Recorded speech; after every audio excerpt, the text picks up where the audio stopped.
घरोघरी मातीच्या चुली या मालिकेच्या पुढील भागामध्ये आपण पाहणार आहोत. मकरंद हा स्वतःशी बोलतो, जानकी तुला मी या जन्मामध्ये मिळू नाही शकलो तर काय झाले, मी माझा तुझ्यासाठी जीव तर देऊ शकतो असे बोलून तो आपल्या जवळची रिव्हॉल्वर काढून आपल्या डोक्यावर ठेवतो. तर तिकडे आपण पाहतो जानकी ही ऋषिकेशला बोलते, ज्यावेळेस आपण यशस्वी होतो आणि आपले यश पाहण्यासाठी आपले जवळचे व्यक्ती नसतात तेव्हा त्यासारखा अयशस्वी माणूस कोणी नसतो. मला खूप आता एकटे एकटे वाटत आहे. त्यावेळेस ऋषिकेश तिला धीर देतो आणि बोलतो, जानकी हा ऋषिकेश तुला कधीही एकटे पडू देणार नाही, मी तुझी कायमस्वरूपी साथ निभावेल. तेव्हा दोघेही एकमेकाकडे प्रेमाने पाहू लागतात. तर तिकडे आपण पाहतो मकरंद हा स्वतःवर गोळी झाडणार तेव्हा त्या ठिकाणी माया येते आणि माया बोलते, दादा तुझी ही बहीण जिवंत आहे. आतापर्यंत जानकीने तुझा खरा चेहरा पाहिला, आता तुझा खोटा चेहरा पाहिल असे बोलून ती त्याच्या तोंडावर एक मास्क लावते.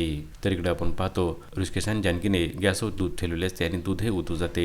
तेव्हा ऋषिकेश जानकीला बोलतो, झाला घराला दुधाचा अभिषेक झाला. आणि तेव्हा जानकी ही चिंतेमध्ये पडते आणि ती बोलते, दूध उतू गेले म्हणजे काहीतरी अपशकुन होणार. आणि तेव्हा जानकी ही चिंतेमध्ये पडलेली असते. आता पुढे येणाऱ्या भागामध्ये जानकीच्या जीवनामध्ये माया व मकरंद दोघे मिळून काय संकट आणणार हे पाहणे अतिशय रंजक ठरणार आहे. घरोघरी मातीच्या चुली या मालिकेचे सर्व अपडेट्स पाहण्यासाठी आमच्या चॅनलला लाईक करा, शेअर करा आणि सबस्क्राईब करायला विसरू नका.